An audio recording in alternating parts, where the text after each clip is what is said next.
Yaqeen, certainty. There's a difference between knowledge and being certain of our knowledge. And certainty is one of those important aspects that builds the character, the ethics, the morality of us as believers, because it makes us certain of our accountability to the higher power, to the Almighty Allah subhanahu wa ta'ala. We come to appreciate that it's not just I know that Allah is there, I know that He sent us our Nabi Muhammad sallallahu alayhi wasallam, but it gives us something greater. It gives us the certainty that yes, the reward that has been promised is true. And sadly, for some, the punishment that is deserved will also be a reality and true. Al-yaqeen is something that Allah subhanahu wa ta'ala has established in the Qur'an in different levels. There's ilm al-yaqeen, there is the knowledge that leads to certainty, things that we know that can make us certain about Allah. And yaqeen, the certainty, is something that is witnessed to, and it's something that is known because we have seen its reality in our life.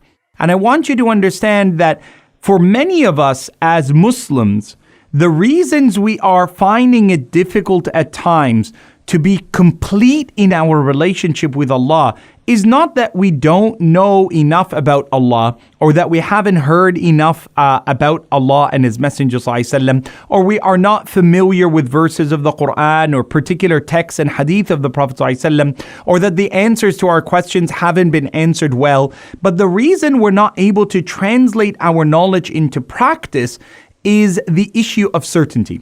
So the person who lays in bed at 5:30 in the morning when they should rise and wake up to answer the call of Hayya ala salah, Hayya ala al-falah, as-salatu khayrun min an-nawm. Prayers are more significant, more important, better for you in your life, in your existence now and in the next life than the sleep that you're going to have for this 1 hour that's left in your sleep.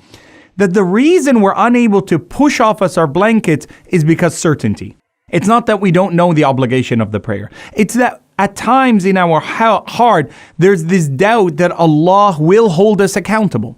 That there might be this entrance of the statement of the shaitan in our heart that makes us believe that Allah subhanahu wa ta'ala will be forgiving, even though He has warned us of being of those who is going to take us to task. At the same time, it might be that in our hearts, yes, I believe in Jannah, but there's this lingering doubt that remains in there. And therefore, I wish to speak to myself and you honestly through a dictate of the Prophet Muhammad ﷺ that he received it in the Qur'an as a way of mentoring him and the Sahaba Ridwanullahi alayhim about how to consolidate faith, how to achieve iman, how to increase yaqeen in Allah. And that is in a very simple way. First and foremost is that when there is a doubt that has crept in our heart in the form of a question, that we ask the people of knowledge. And Allah tells us in the Qur'an, فَاسْأَلُوا أَهْلَ الذِّكْرِ إِن كُنتُمْ لَا تَعْلَمُونَ. Ask the learned if you are not aware of the answer to the question, if you do not have knowledge about a particular issue.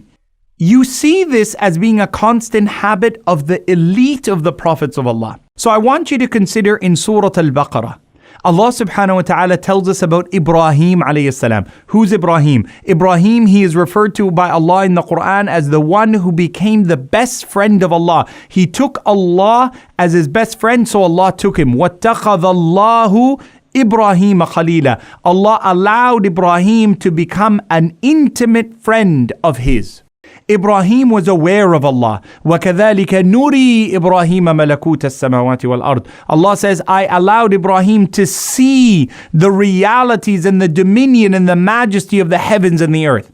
Ibrahim was able to witness so much that gave him knowledge of God. But there comes that point, even amongst the elite, where they demonstrate, Allah uses them to demonstrate to us the importance of asking a question. Now, this isn't a sign when you ask a question like this that you are lacking in faith. Hasha wa kalla, that Ibrahim alayhi salam doesn't have in his heart certainty. But I want you to see the way the question is phrased and how Allah's response is as being a lesson for you and I to pursue knowledge of things that at times, if we were to leave them, they would undermine our yaqeen, undermine our certainty in Allah, undermine our knowledge in Allah. Allah subhanahu wa ta'ala quotes Ibrahim by saying, وَإِذْ قَالَ إِبْرَاهِيمُ رَبِّ أَرِنِي كَيْفَ تُحْيِي الْمَوْتَى. Ibrahim says, "Oh my Lord, show me how you will bring the dead to life." قَالَ أَوَلَمْ تُؤْمِنْ. Allah says, Ibrahim, is it because you lack faith? Is it because you're uncertain? Is it because you don't believe in me completely? قال بلى ولكن ليطمئن قلبي. My Lord, I do believe in you with certainty. I do have iman that is complete in you in Allah. But I want my heart to have no agitation. I want my heart to be tranquil with tuma'nina, with completion. So Allah subhanahu wa ta'ala doesn't respond by saying, well, since you believe and you've admitted you believe, then wait until the day of judgment. Why do you need to see how I will bring the dead to life? Allah rather indulges Ibrahim and says, Ya Ibrahim, take خُذْ أَرْبَعَةً مِّنَ الطَّيْرِ فَصُرْهُنَّ إِلَيْكَ. Take 4 different types of birds, shapes, sizes, feathers, colors, and slice them up, dice them into fine, mix them into different categories.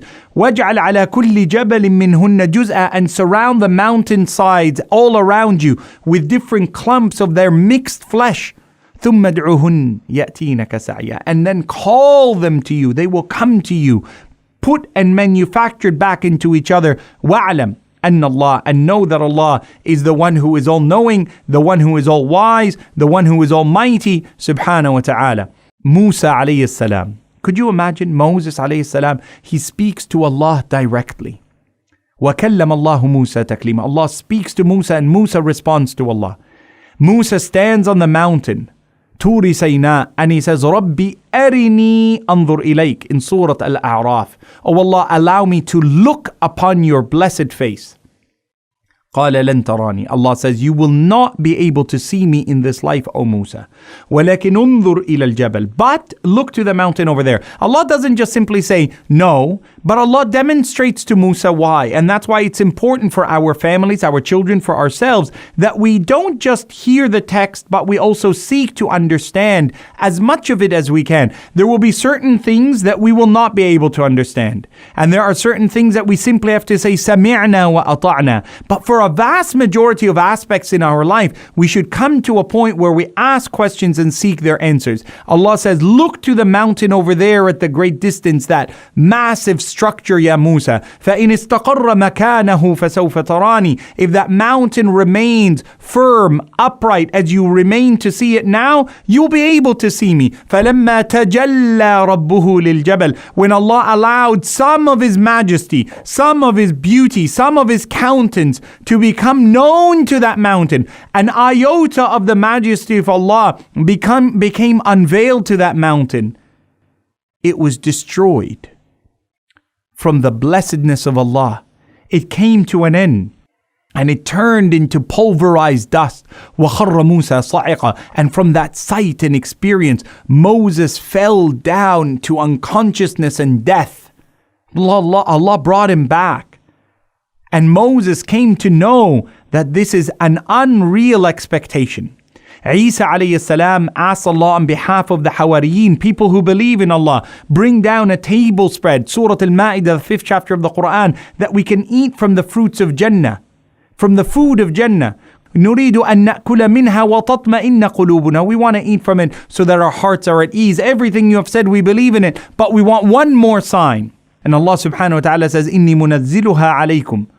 I will bring it down to you, and the one who eats of it and disbelieves in me, I will punish them in a way that they will never be punished amongst mankind. Let us be from those who seek to build our certainty in Allah by asking the people of knowledge, by not allowing our questions to remain unanswered, by approaching our children and giving them an opportunity. And I hope that this is a function that I and many of the people of influence and knowledge within our communities can seek to address it. This is one of the reasons that we seek to hold these kind of summits and meetings, even if it's virtually behind your screen today, to increase our iman, our children's iman. And may Allah subhanahu wa ta'ala consolidate our faith, give us knowledge, but also increase our certainty by being able to engage with that knowledge with the premise of sami'na wa ata'na. We hear and we obey. سبحانك ربنا ما عبدناك حق عبادتك. Allah, we always acknowledge that you are the most mighty and you are the most complete, and we will never worship you as you deserve to be worshipped. May Allah subhanahu wa ta'ala increase our yaqeen in heart and give us knowledge that is practiced. وصل اللهم وسلم وزد وبارك على سيدنا وحبيبنا ونبينا محمد. Your brother Yahya Ibrahim. Wassalamu alaikum wa rahmatullahi wa barakatuh.